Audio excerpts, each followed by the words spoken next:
Kính thưa cộng đoàn, trong tháng 11 này, giáo hội dành riêng và dạy chúng ta cầu nguyện cho những người đã qua đời. Và bắt đầu tháng cầu nguyện cho những người đã qua đời bằng thánh lễ mừng các thánh nam nữ trên thiên đàng. Các thánh là những người đã sống đức tin kiên vững đến giây phút cuối cùng. Hơn ai hết, Đức Maria đã trông kiên tín thác vào Chúa cách vững vàng và chắc chắn. Vì thế cho nên, giáo hội đã tuyên dương mẹ là nữ vương các thánh, là mẫu gương thánh thiện cho chúng ta noi theo. Trong giờ cầu nguyện này, chúng ta cùng đến với mẹ, dâng lên mẹ những cám dỗ yếu đuối của chúng ta trên con đường lữ hành về với Chúa. Xin mẹ cầu thay nguyện giúp cho chúng ta trước thánh nhang Chúa, để trong cuộc sống thường ngày chúng ta luôn vững vàng, luôn vững tin, luôn trông cậy trong tín thác vào Chúa như mẹ. Chúng ta cũng dâng lên mẹ những hy sinh hãm mình của chúng ta để cầu nguyện cho các linh hồn đang thanh luyện trong luyện ngục. Với những tâm tình ấy, giờ đây chúng ta cùng hợp tiếng nguyện cầu bắt đầu giờ cầu nguyện này. Xin chúng ta cùng hát Kinh Chúa Thánh Thần.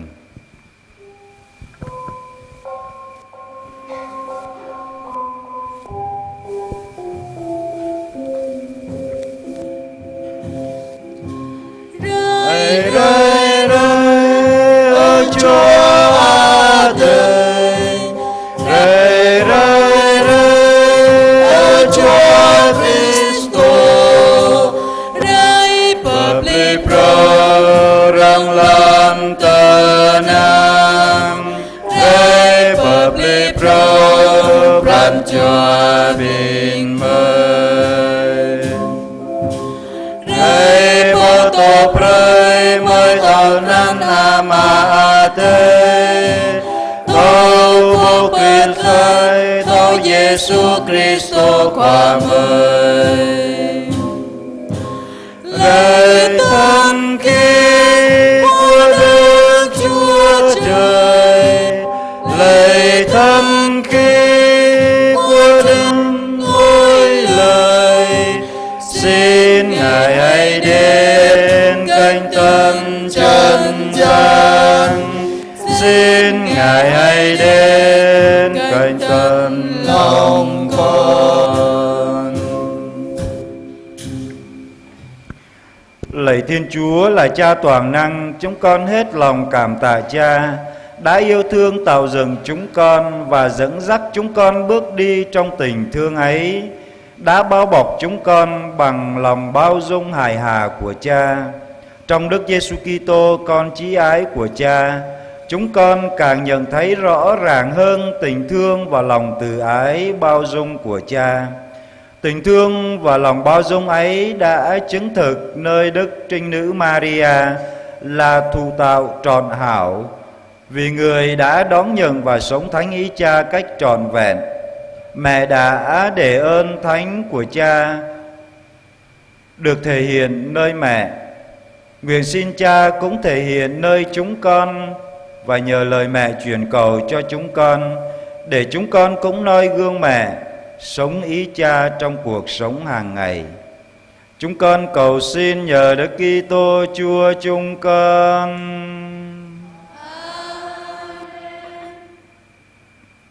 Lời Chúa trong thư thứ nhất của Thánh Gioan Tông Đồ. Anh em thân mến, anh em hãy xem Chúa Cha yêu thương ta dường nào. Người yêu đến nỗi chúng ta được gọi là con Thiên Chúa, mà thật sự chúng ta là con Thiên Chúa. Sở dĩ thế gian không nhận biết chúng ta là vì thế gian đã không biết người.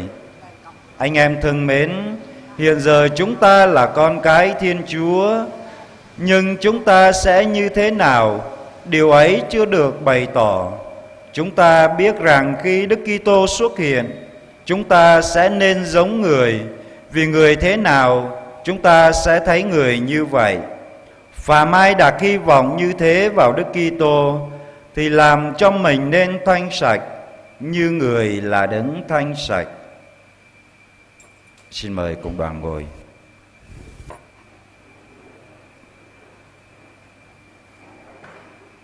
Lạy mẹ Maria, nữ vương các thánh nam nữ trên thiên đàng, mỗi lần chúng con chạy đến với mẹ, ánh mắt mẹ luôn trìu mến nhìn chúng con.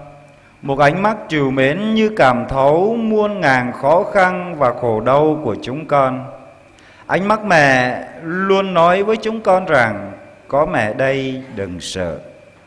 Ánh mắt mẹ như luôn động viên, thúc đẩy chúng con đừng sợ nên thánh mỗi ngày. Mẹ ơi, đời chúng con gian nan khổ sở lắm, gia đình chúng con long đong tối ngày. Nhưng có mẹ, chúng con sẽ quên hết ưu phiền, vui sống qua kiếp lưu đày, và ngày sau chắc chắn sẽ được chung hưởng hạnh phúc với mẹ trên thiên đàng. Mẹ ơi, có mẹ luôn cầu thay nguyện giúp chúng con luôn vững tin và tín thác vào Chúa, và luôn tràn đầy hy vọng Đức Kitô con chi ái của mẹ. Mẹ ơi, chúng con chúc tụng mẹ là đấng vẹn toàn của Thiên Chúa, là nữ vương các thánh nam nữ. Giờ này chúng con dâng lên mẹ xác hồn chúng con cũng dâng lên mẹ những linh hồn trong luyện ngục. Xin mẹ cầu thay cùng Chúa cho tất cả chúng con. Mẹ Maria, dạ habia, bin bô mà giang bơi tê cha ra bờ tàu ở đây. Rim vót bin gầm ơi đoại rai hàng ý, bin gầm ơi bú mờ ta ý lăng rai tru bờ bin gầm ơi. Mờ ta ý lăng amang brand khắp hải an bin gầm ơi. Lăng mờ ta ý lắc tổ lăng bin gầm ơi. Bin gầm ơi mươn mau tờ lời bờ tru bờ xua rồi. Mau am bị tổ rôm bin gầm ơi bù tổ hủy hoành ố. Mị tờ lời hở tiếp pran cho đạo gút sang nộ bin gầm ơi hàng amang tờ lời hở tiếp prim rơi bin gầm ơi bụp lu tờ lời tờ nạp tạp lu tờ lời bờ ngọt bờ ngành sa mờ màu y bờ gang eo lại gum churu rơi cơ bin gầm ơi sa pran sa cho ra kia ra đợi đây hàng y cơ nàng mừng tờ lời y eo lại hàng ama đây bin gầm ơi mau pran cho thâu đợi đây cơ cú quay cơ ana y cơ nong sa cho Giêsu qua bin gầm ơi bô clac kẹt ray vây lăng bô clac tổ rôm tôm bin gầm ơi rim rơi na nào tru bờ rai thun bin gầm ơi đợi đây hàng y bin gầm ơi rồi cầu y eo lại gum chru rơi cơ bin gầm ơi bô rơi cơ bin phung duy cái chút cái dâu nạp lời là bin gầm ơi bin gào lây lòn tờ na lắc tổ amang anh đi bơ cơ mang rồi cầu mà thầy mự hẹp bin gầm ơi bút rom hàng ý eo lại càng cơ bờ bụng bưng hiam rồi cơ bin bô anun rồi cơ gờ nhu tổ bú rồi đa rồi đong tum tờ lời lắc tổ hợp tiếp đạo gút lấy cờ ý summer pran cho đạo gút cơ nhu cả cơ chấp hàng y ố cả gai càng cơ tổ rôm tôm ma thầy ố.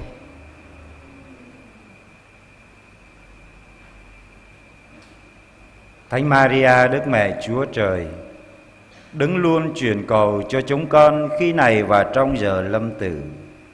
Lời kinh chúng con dâng lên mẹ mỗi ngày, mỗi lúc khó khăn, khi vui lúc buồn. Lời kinh ấy luôn động viên chúng con, khích lệ chúng con luôn luôn.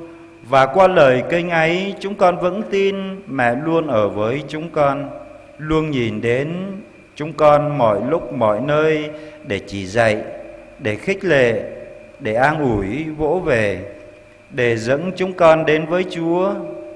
Mẹ ơi, có mẹ ở bên và luôn bênh đỡ, và nhờ gương sáng của mẹ chúng con mạnh dạn và luôn can đảm sống thánh ý Chúa bằng những việc nhỏ nhất, bằng những hy sinh cố gắng nhỏ nhất của chúng con mỗi ngày. Với tâm tình biết ơn và cầu xin chạy đến với mẹ trong giờ cầu nguyện này, giờ đây chúng con dâng lên mẹ những bông hoa tỏ lòng hiếu thảo của chúng con đối với mẹ, và xin mẹ cầu thay nguyện giúp cho chúng con luôn luôn.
mi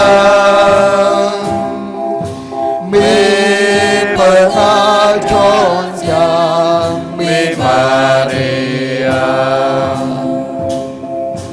mi phần áp tâm thầy ami cầu la ami mong du ami chư sang ami ma yang ami kiang ram. Cùng với những bông hoa chúng ta dâng lên mẹ. Giờ đây chúng ta hiệp lòng với những người tạ ơn và xin ơn mẹ trong tuần này. Trong tuần qua có 4 người tạ ơn Chúa và mẹ đã thêm lòng kính mến Chúa và Đức Mẹ. Có 3 ý tạ ơn biết vâng theo thánh ý Chúa. Có 3 ý tạ ơn vì đã chịu bỏ tội lỗi và tính hư nết xấu. Có 9 ý tạ ơn vì đã đi đường được mọi sự bình an. Có 6 ý tạ ơn vì đã có công ăn việc làm. Có 6 ý tạ ơn vì gia đình sum họp hòa thuận thương yêu nhau. Có 6 ý tạ ơn vì gia đình được mọi sự bình an. Có 2 ý tạ ơn vì đã được những ơn như ý. Có 3 ý tạ ơn vì con cái ngoan ngoãn học hành tấn tới thi tốt. Có 3 ý tạ ơn vì đã khỏi đau bệnh. 1 ý tạ ơn đã cầu cho các linh hồn. 1 ý tạ ơn vì đã thánh hóa bản thân và cải thiện đời sống. 2 ý tạ ơn vì đã được cứu giúp trong cơn gian nan khốn khó. 3 ý tạ ơn vì đã được bình an trong tâm hồn và trong cuộc sống. Và 1 ý tạ ơn vì đã có con cái. Hiệp cùng mẹ Thiên Chúa, chúng con xin tạ ơn Cha. Chúng con xin tạ ơn Cha. Và tuần qua có 13 ý xin ơn thêm lòng kính mến Chúa và Đức Mẹ. 13 ý xin biết vâng theo thánh ý Chúa và Đức Mẹ. 2 ý xin dâng mình cho Chúa trong đời sống tu trì. 15 ý xin chịu bỏ tội lỗi tính hư nết xấu. Và 6 ý xin được an năng trở về cùng Chúa. 5 ý xin ơn bền đỗ đến cùng. 14 ý xin được ơn đi đường được mọi sự bình an. 13 ý xin có công ăn việc làm. 15 ý xin mau trả hết nợ. Và 5 ý xin lấy lại được nợ. 19 ý xin ơn gia đình được sum họp hòa thuận thương yêu nhau. 19 ý xin cho gia đình được mọi sự bình an. 8 ý xin ơn như ý. 16 ý xin cho con cái ngoan ngoãn học hành tấn tới và thi tốt. 2 ý xin tìm được người thân. 21 ý xin được khỏi bệnh tật. 4 ý xin được chết lành. 15 ý xin cầu cho các linh hồn. 10 ý xin thánh hóa bản thân, cải thiện đời sống. 10 ý xin cứu giúp trong cơn gian nan khốn khó. 10 ý xin được bình an trong tâm hồn và trong cuộc sống. 1 ý xin được sinh nở được mọi sự bình an. 2 ý xin cho con cái, xin cho có con cái. 1 ý xin tìm được thấy con cái. Nhờ lời Đức Mẹ chuyên cầu, xin Chúa nhậm lời chúng con. Xin Chúa nhận lời chúng con. Mau nằm cho bani cơ Mỹ Maria eo lại cung mau bờ thêm ran đạo gứt thang khắp qua giang ngài tây hàng Mỹ Maria. Chu cho bani doa cơ thâu mự hép qua giang ngài tây. Sa cho bani bây giờ rồi cơ tờ lời hợp tiếp à mang bọ bờ công trời chan. Sa cho bani cơ doa thâu lui tờ lời so hàng canu sát ram. Sa cho bani cơ Mỹ eo lại cung tru thâu hợp lọc đoạt lại hàng qua giang ngài tây. Sa cho bani cơ do cơ chấp tru bờ đút. Bà cho bani nào amang jalan mau tờ lời rồi nục trần noa. Rồi mà cho bani cơ Mỹ Maria mau bọ mạ. Sa cho bani cơ tanh do cơ là lấy hờ nữ. Sa cho bên ni do cơ tôi mạc lại nữ đo mà rằng sa chô bên ni cơ sang nộ thao bờ góp thao mút rom hàng càng khắp sa chô bên ni do cơ sang nộ mau tờ lời rồi nút rồi noa tòa chô bên ni cơ do cơ mau bưng tôi pran tôi ăn nọ càng lâu chô bên ni do cơ sang nộ anh hạ sang haram đi tôi bậc lòng trình trú năm chô bên ni do cơ lai mừng rọa nọa tòa chô ao lại rồi cơ bằng ngắt cho bình gạo lây lòn tờ na ban chô bên ni do cơ gum chru lâm tờ nạp tờ nòng sa chô bên ni do cơ mò bưng rồi lúc rồi noa amang bran hang amang tờ lời hở tiếp sa chô bên ni do cơ tờ càng nạ bạ hàm klạ rama chô bên ni do cơ màu nạ bạ sa chô bên ni cơ do cơ ép bu công ngàn hiệp cùng mẹ Thiên Chúa chúng con xin tạ ơn Cha. Chúng con xin tạ ơn Cha.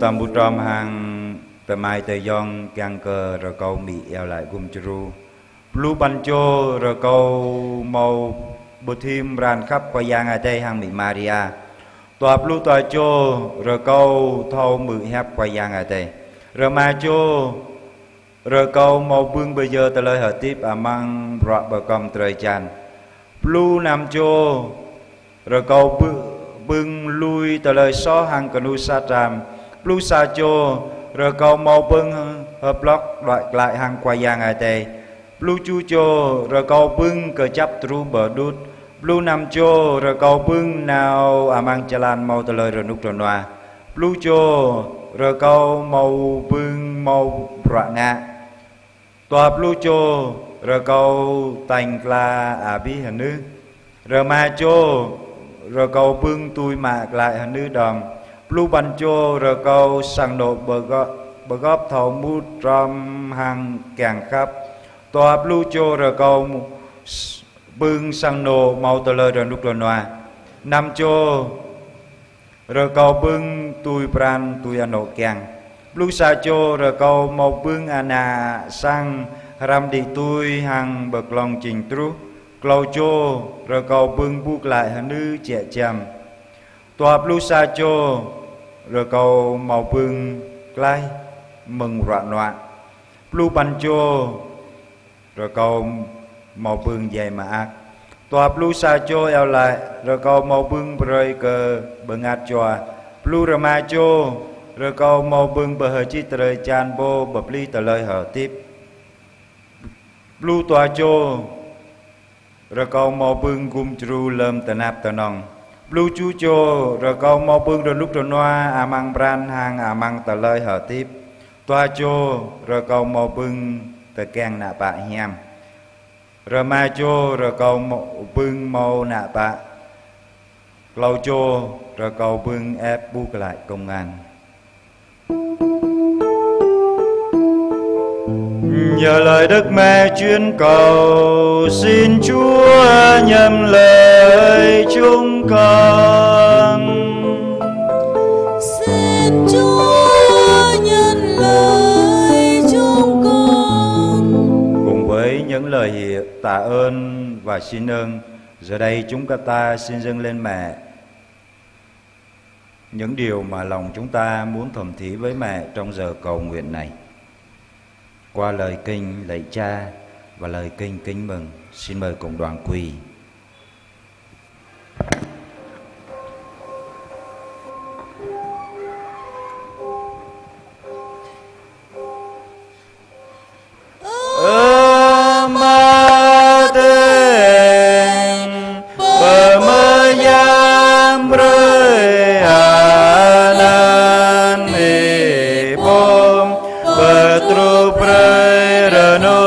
Git gay, bayam bray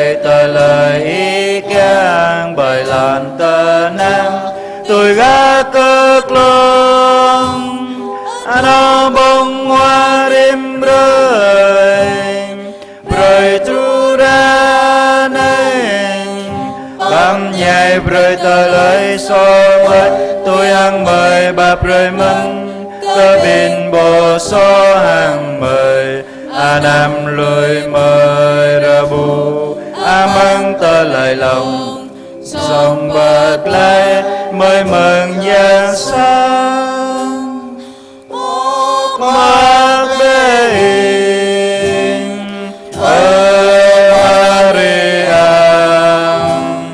ba cơ bưng nhang qua tê tô mi bu bơ ni cơ hình mang bên đang bờ này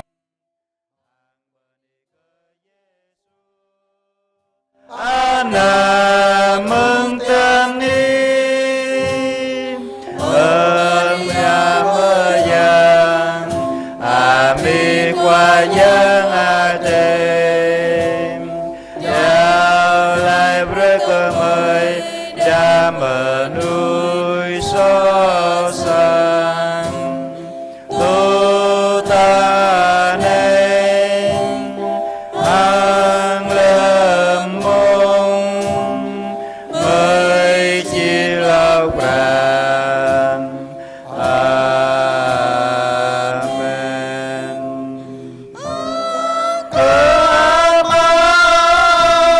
hằng ana hằng chúa thế cả lung lung ru ra này ru ra nu cơ nu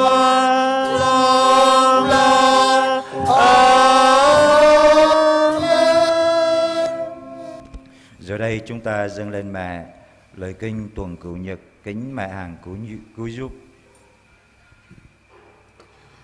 Ami hanong kum juru prancha ko hok ma ap ya ma mu tho lai ta lâm ko re yo lai ka vu bay anap rupi chat nga ta lai ling lang lang đi cơ rup yam lại prancha ko pa play hurhar akanang karang anak sang in bay ami yam ko bu Yesu qua po patlai manui manam hang qua ko men klak to among tangan i nyu ye po ka tru dut la po kwa yang ya talai hati pang talai jai po pa pa pre yap talai yam kla pe i jing ami nyu ya non lam i ka vu ko nyu amra mu matam nyu bu nga lui o pương ket i kra ko hanun ami Yesu kwa yo cơ nhập y cơ vư ra co yo lại cùng Giêsu qua mực so